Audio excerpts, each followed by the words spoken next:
of the United States of America. The radical Muslim world has declared war on America. We are at war. We are at war. Right, let's pause right here. You just heard a piece of not only radio history, but a piece of U.S. history.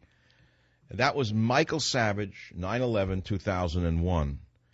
That's a long time ago, isn't it? 13 years is a long time. And that's what I declared when the Islamists attacked us on 9/11 in 2001.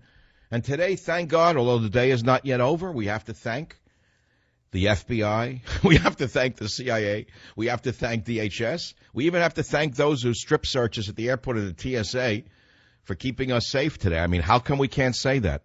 They did their job. They can say, well, they didn't do it. They did their job. I mean, we all hate being frisked and this and that, but it's working. The Islamists seem to be either laying low, waiting for the end of the day, but they didn't hit us. They didn't hit Europe. We kept being, oh, they're going to hit Europe. They're going to hit this. They're going to hit that. I'm sick and tired of worrying what they're going to do. It's time to hit them. Make them run and scurry in the desert sands. What is this? We're running like a bunch of cowards. We're Americans, for God's sake. Screw them. Screw them. Make them scurry into a sand pile like the rats they are. At least it's one man's opinion.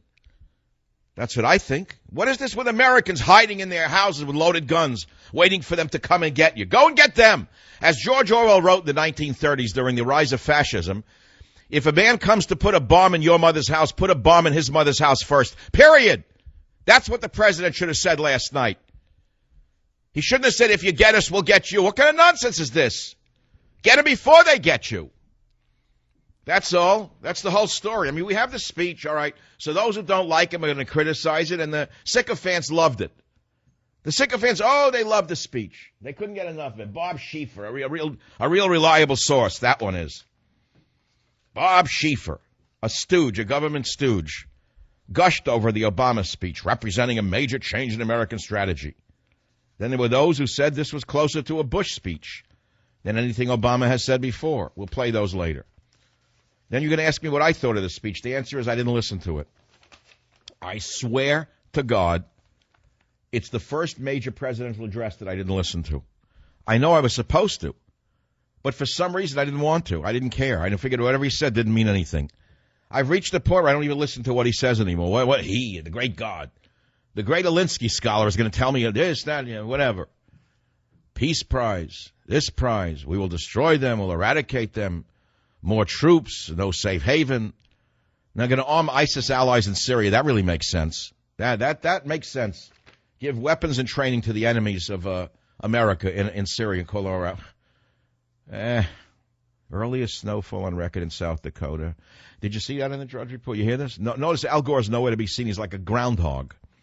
Whenever there's nothing to prove global warming, which of course doesn't exist, at least let us say man-induced global warming. We all know we hate pollution, so please don't put me in the camp of a guy who loves pollution. I've been fighting it longer than you have probably been born. I was rescuing rainforests before most of you leftists were even born, before you were a glint in your father's eye. I'm not arguing in favor of pollution. I hate pollution. I'm a naturalist. I'm a botanist, so don't tell me what I already know. Earliest snowfall on record in South Dakota, snow blankets, Denver. Al Gore, of course, is hiding because it doesn't support their fantasy. Nature has a way of correcting itself. That doesn't mean we shouldn't rid ourselves of these horrendous machines that poison the earth. We will, and we are. We've gone from coal to gasoline. I'm sure eventually we'll go from gasoline to solar power entirely. Who wouldn't want solar power? I mean, I do like a 500 horsepower engine, don't get me wrong. But a solar car would be fine if they could really make one that worked, that you don't have to plug in. Plug in, turn on, take off. That would be the motto of the hydrogen car that I want. Plug in, turn on, take off. I don't know. I'm in a giddy mood. Because there was no attack. Thank God. There's no attack. I mean, what do you want me to talk about I can't even say his name. Oslama's speech? Oslamic speech? I don't want to talk about the Oslamic speech. I am not interested in the Oslamic speech of last night. I am not interested in the Oslamic speech. We have all the clips. The poor guys are working since midnight. I didn't listen to it. I forgot about it. I swear. It wasn't even like listen to me. It's not like I said, oh, this president's going to speak and I'm not going to listen to him. No, I forgot about it completely. I went to dinner. I forgot the president was giving a monumental address.